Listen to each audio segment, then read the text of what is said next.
let the good times roll. Nicole from Noshings with Nicole is in the kitchen whipping up a festive king cake just in time for Mardi Gras. She's going to be sharing a delicious recipe and diving into the rich history behind this sweet tradition. Welcome back. Mardi Gras is all about flashy colors of purple, green, and gold, channeling your most fun self, partying, and the best of all, eating the king cake. Oh yeah, now king cakes are found around the world and take different forms, but perhaps the most common found here comes from New Orleans, and we've got Nicole here to tell us more. Hey! Yeah. Hey, I'm so happy to share a king cake from New Orleans with y'all. Yeah, We're excited excited too. So let's just talk about like what kind of got you interested in even making king cakes. So I grew up in South Louisiana outside of New Orleans, and king cake was all over the place. You start eating it January 6th, and your king cake consumption goes up until Mardi Gras Day. There's actually charts on this. You can Google Wow, it. you start in January and you just January keep... 6th. Yep. It Love starts it. at like every few days, and then it's multiple times And it's a day. every day in this- Yes, at school, parties, your Everywhere. house. We need that diet. Yes. Yeah. We would look entirely different, but let's do it. When I moved away for college, my aunt would send me one a day, or one a year, and my dad would send me one a year. Oh. And whenever I moved away after college, I was like, two is just not enough. So I decided to go on this mission to create a king cake. Yes. Most of them come out tasting like a cinnamon roll, which is not exactly what a king cake is. Okay. It was missing elements of nutmeg and lemon in addition to the cinnamon. Oh, okay. So go ahead. What? So the other thing that I find is common that people do outside of there is they just take the log and they roll it into a circle instead of braiding it or twisting it. So that's what we're going to do today. So you brought us... Okay, cool. So we have the dough. So pretend like this was flat, and you put butter and then some cinnamon and nutmeg, and then you roll it up. Yeah. On the right, I have one that's not completely pinched off, so you just pinch it to seal it. Okay. The reason why you really Go ahead want and to do that now? Yep, do it now. The reason why you want to make sure it's sealed is because you will have leakage in the oven. Okay, no leaky. If you are worried about it sealing when you bake it, make sure you have like a rimmed baking sheet. Or else I just lost half of mine. You lost half yours. Here, take some of mine.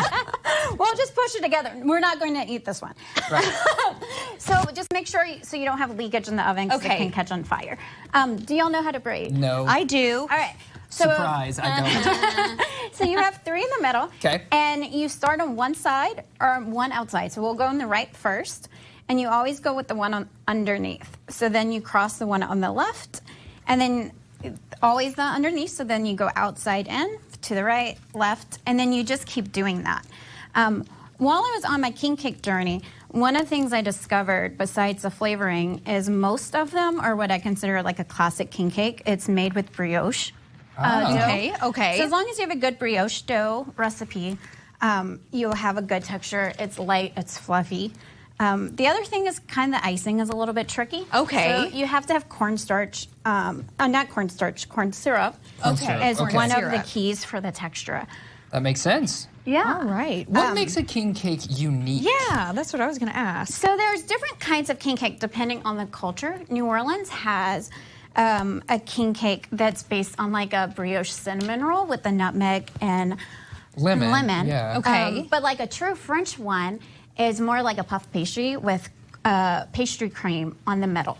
Okay. And it's just round, and then it's a layer. So it's kind of more of a not savory, but it's not nearly as sweet as the New Orleans. Okay, not like a Sweet as bread this. roll. All right. Okay, so once you're braided up, Yeah, you just kind of circle it, and then circle it. Do you pinch You it? kind of pinch them together to make sure Okay. you don't have that leak, and then you would just let this rise. Whenever you're waiting for a rise, most recipes on bread will say let it double. That's not a real good indicator. One, because most of the time it needs to go more than double. Two, you don't always can tell when it's doubled. Gotcha. So if you would press it, if it comes back up almost all the way, that's when it's ready to go into the oven. If see. it bounces back immediately, it needs to go longer. Okay. If it kind of flattens, it's too late. Like push it down and let it come back up. Okay. Okay. You brought some different varieties here, and before we let you go, I would love to know what you brought for us today. Yeah. So this one, they're the same ones. They're just decorated differently. a little Okay. differently. Okay. This one, here's a napkin.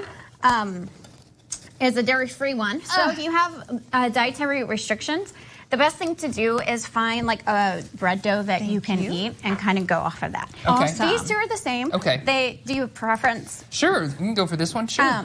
So the difference is people just kind of decorate them differently. Okay. So we got sprinkles and stuff on this one. We got sprinkles and that one has the icing. Right. Some people do colored sugar on top. I find it's grainy, so I color the icing. Oh, okay, Yeah. nice. I love Or it. sprinkles. How is it, Mac? Oh, great. So here we go. I say those crumbs just slip back into my throat. Right as I asked you that, Mary Sorry. Gretchen. Yeah, And so this the is thing awesome. that distinguishes this from just being a cinnamon roll is that you've added this lemon and this nutmeg. And Correct. I taste that, yeah, you can taste that Yeah. in there for sure. Yeah. Well, thanks for joining us. Yes, and thanks, Nicole. Thanks of for having us. filling our studio with these amazing scents and flavors. We appreciate it. Thank you. Yeah. Did you give up on your braiding? No, I realized I didn't start early enough, and now I don't know how to go reverse braid. So I'm going to work on that during Okay, the break. that's a good idea. Stay with us. We got more Good Day NWA coming up right after a quick break. Ah! Oh, you jumped.